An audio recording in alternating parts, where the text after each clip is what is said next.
Praise the Lord. आप सभी का इस नए महीने में हार्दिक स्वागत है। परमेश्वर का धन्यवाद करते हैं कि आप सब ब्लेस हो गए, प्रभु में आनंदित हो गए। मैं परमेश्वर का धन्यवाद करती हूँ कि प्रभु ने आपको और हमें ये नया मंत्र दिखाया। खुदावन का धन्यवाद हो। तो आज प्रभु हमसे किस वचन के द्वारा बातचीत करता है, तो आइए हम वचनों की ओर चलते हैं। आज का वचन देखेंगे हम 2 कुरिन्थियों 10:4 और आज का टॉपिक होगा पौलुस के द्वारा अपनी सेवकाई की सुरक्षा। तो किस तरह से पौलुस अपनी सेवकाई की सुरक्षा करता है, तो वचनों के द्वारा सीखेंगे। तो आइए हम वचन पढ़ेंगे इसको। क्योंकि हमारी लड़ाई के हथियार शारीरिक नहीं पर गढ़ों को ढा देने के लिए परमेश्वर के द्वारा सामर्थी है। हालेलुया। परमेश्वर का धन्यवाद करते हैं कि प्रभु हमसे किस तरह से वचनों के द्वारा बातचीत करता है कि पौलुस की सेवकाई के बारे में, कि पौलुस संसार की तरह लड़ाई नहीं लड़ता, तब वह संसार के हथियारों से लड़ाई नहीं लड़ता, क्योंकि उसके जो हथियार हैं वो आत्मिक हथियार हैं। अगर हम वचन से देखेंगे तो पढ़ेंगे रोमियो 13:12।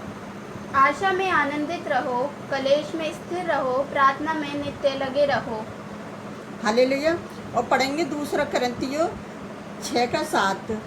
सच्चे प्रेम से, सत्य के वचन से, परमेश्वर की सामर्थ से, धार्मिकता के हथियारों से जो दाहिने बाएं हाथ में है।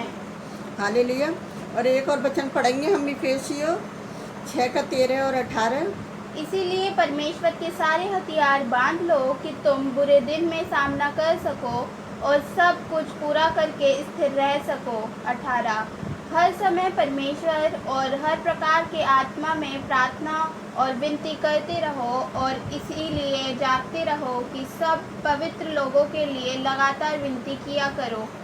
हालेलुया। तो पौलुस इस वचन में भी यही इसमें पढ़ेंगे कि किस तरह से पौलुस हमसे वचनों के द्वारा परमेश्वर ऐसे बातचीत करता है कि अपनी सेवकाई को किस तरह से सुरक्षित रखता है, कि उसके जो हथियार थे, इन आत्मिक हथियारों के पास उसके साथ क्या था, उसके पास आत्मिक हथियार थे और उसके पास ईश्वरीय शक्ति थी। जो शैतान की क्या करता है, वो गढ़ डरों को क्या करेगा, ढा सकता है। इन शक्तियों के द्वारा हम अपनी शक्ति से कुछ भी नहीं कर सकते।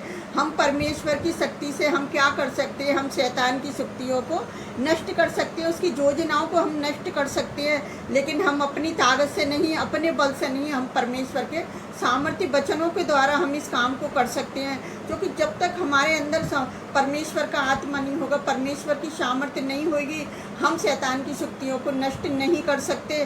क्योंकि शैतान किस गुप्त रूप में हमारा पीछा लेता है, उन विश्वासी लोगों का, उन आत्मिक लोगों का। तो हम अगले वचन में देखेंगे, इफिसियों 6:11 में कोई पढ़ेगा। परमेश्वर के सारे हथियार बांध लो कि तुम शैतान की युक्तियों के सामने खड़े रह सको। हालेलुया।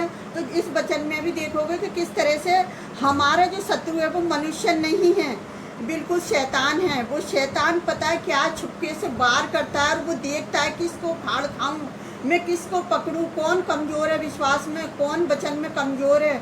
तो इसलिए मेरे प्रिय भाई बहनों, हमें वचन में मजबूत होना है, वचन में विश्वास करना है और ईश्वर के सारे वचनों में हमें क्या करना है, विश्वास करना है, उसके सारे हथियारों को बांधना है जो परमेश्वर ने हमें दिए हैं। अगर हम अगले वचन में देखेंगे इफिसियों 6 के बारे में, क्योंकि हमारा ये मल युद्ध लहू और मांस से नहीं परंतु प्रार्थना से और अंधकार से और इस संसार के अंधकार के हकीमों से और उस दुष्टता की आत्मिक सेनाओं से है जो आकाश में है। हालेलुया। तो शैतान में क्या करता है, शैतान के जो हथियारों के साथ लड़ाई करना व्यर्थ है। अगर हम शैतान के हथियारों को लेकर लड़ाई करेंगे, हम इन संसारिक हथियारों को लेकर लड़ाई करेंगे, तो कभी भी हम इन बातों में जीत नहीं पाएंगे। लेकिन हम जब परमेश्वर के वचन को लेकर चलते हैं, तो परमेश्वर का जो हथियार है, जो हमारे लिए उसका वचन है, तो जब हम शैतान उन हथियारों के साथ लड़ाई करने में व्यर्थ होगा जो केवल लोगों के विरोध काम करते हैं। तो इसीलिए संसार में जब के अनुसार हमें ने वाले लोगों के विचार, अगर परमेश्वर के विचार विभिन्न हैं, तो इसे मसीह लोगों को पता है क्या है। कुछ मसीह लोग अभी विश्वास में कमज़ोर हैं, अभी उन्हें पता नहीं है कौन सा काम हमें कैसे करना है, और वो शैतान को मौका दे देते हैं। और शैतान पता नहीं कलीसियाओं में छुपा बैठा है, कहाँ घर में छुपा बैठा है, हमें नहीं पता हम कौन सी बात कर रहे हैं, और वो तुरंत बात पीछे क्या होता है, वो बाहर पहुँच जाती है। तो इसीलिए अभी देखा है कि शैतान किस तरह से गुप्त कार्य कर रही है कि कभी किसी दास को पकड़वा रही है, कभी किसी सेवकों को पकड़वा रही है।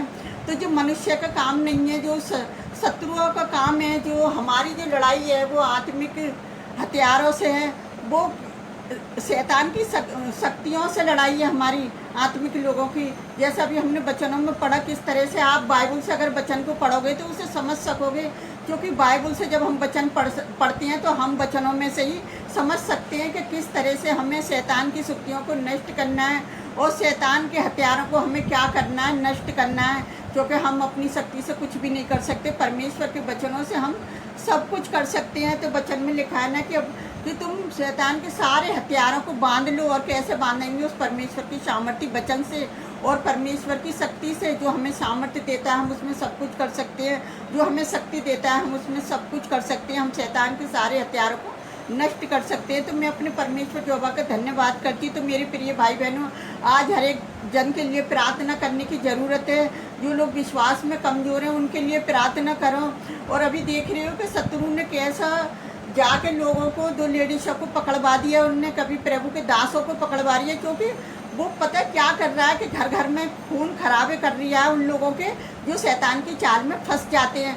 और जो मसीह विश्वासी लोग हैं वो पता है क्या है, विश्वास में मजबूत हैं और वो गलत रास्तों पे चलना नहीं चाहते। तो शैतान क्या करता है, एक मौका देखता है कि मैं इनको क्या करता हूँ, धर्म परिवर्तन का क्या करता हूँ, इन पर आरोप लगाता हूँ। क्योंकि वो धर्म परिवर्तन पे आरोप नहीं लगाता, वो किस पे आरोप लगाता है कि जो सच्चाई पे जो चल रहे हैं, जो सच्चे काम जो आगे बढ़ते जा रहे हैं, जो मसीहत आगे बढ़ती चली जा रही है, मसीहत में बड़े बड़े काम जो परमेश्वर कर रही है, जो अद्भुत काम हो रहे हैं, उसे जलन हो रही है। इसीलिए वो क्या कर रहा है कि प्रभु के लोगों को वो जेल में पहुंचा रहा है। और जेल में भी परमेश्वर महान है, जो अद्भुत चमत्कार अपने लोगों के द्वारा करवाना चाहता है। उन कैदियों को पता चलती है, अरे मैं तो खून करके आया था, अरे मैं तो अपने घर वालों को खून करके आया था, है ना। ये तो बेचारे बेगुनाह आ गए। जैसे जिस तरह से यीशु मसीह के बारे में बोलते थे, अरे इसने तो कोई पाप नहीं किया है, तो ये तो निष्पाप है।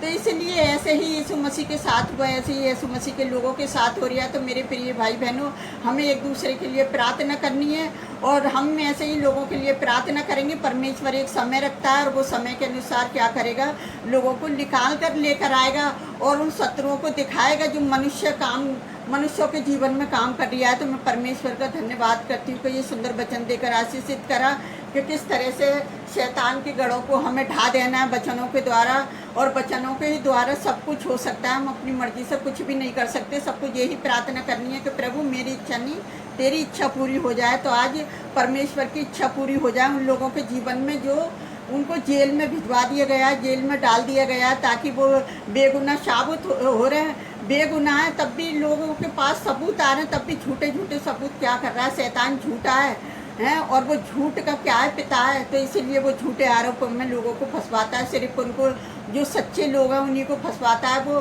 क्योंकि गुंडे बदमाशों को तो कोई कुछ नहीं कर सकता, क्योंकि गुंडे बदमाश तो खून खराबा भी कर देते हैं। तो अभी वो सोचते हैं चलो कोई बात नहीं है, मैं तो गुनहगार हूँ ना, मैं इसलिए जेल में हूँ। लेकिन इन बेचारों ने तो कोई गुनाह भी नहीं करा और इन्हें तो बेवजह की सजा हुई है। तो मैं परमेश्वर यहोवा का धन्यवाद करती हूँ। तो आइए हम इन सबके लिए प्रार्थना करेंगे और आप भी हमारे साथ सब मिलकर प्रार्थना करें। Hallelujah hallelujah. धन्यवाद करते मेरे राजाओं के राजा, प्रभुओं के प्रभु, आप महान है राजा, आप स्तुति के जोग हैं प्यारे जो परमेश्वर। आपने अपने लोगों को सुरक्षा दी पूरे जुलाई के महीने में खुदाबंद। आपने जो अगस्त का महीना दिखाया उस महीने की सारी चिंता फिक्र बोझ इनकी आपके ऊपर डालती खुदाबंद, क्योंकि आपने क्या अपना बोझ यहोवा पर डाल दे। तो पिता मैं जितने भी लोग वचन सुनने वाले हैं, वचन पर चलने वाले हैं खुदाबंद, मैं सबका बोझ आपके ऊपर डालती खुदाबंद। आज उन्हें इस नए महीने में इतनी ब्लेसिंग देना प्यारे पिता परमेश्वर, जो उनके काम रुक गए थे जुलाई में वो अब होने पाए प्यारे परमेश्वर के नाम से मेरे खुदाबंद मैं आपसे विनती करती हूँ। हर एक जन के लिए खुदाबंद उनके रास्तों को आप खोलें प्यारे पिता परमेश्वर। जो शैतान उनके रास्तों को बंद करता है खुदाबंद, उनके रास्तों को खोलने वाले आप हैं। जो लोग आप पर विश्वास करते हैं पिता, आप विश्वास की जड़ हैं मेरे जो परमेश्वर। जितने लोग आप पर विश्वास करते हैं, जितने लोग सताए जाते हैं खुदाबंद, मैं उन सभी के लिए प्रार्थना करती हूँ खुदाबंद। आप उन्हें निर्दोष साबित कर दिया है खुदावन। आप उन्हें निकालने वाले हो समय से प्यारे पिता परमेश्वर। आप समय से पहले कुछ नहीं कर सकते मेरे खुदावन। आपने हर एक चीज़ का एक समय बना दिया है खुदावन। तो आप अपने लोगों की रक्षा करें, उनकी सहायता, उनकी मदद करें खुदावन।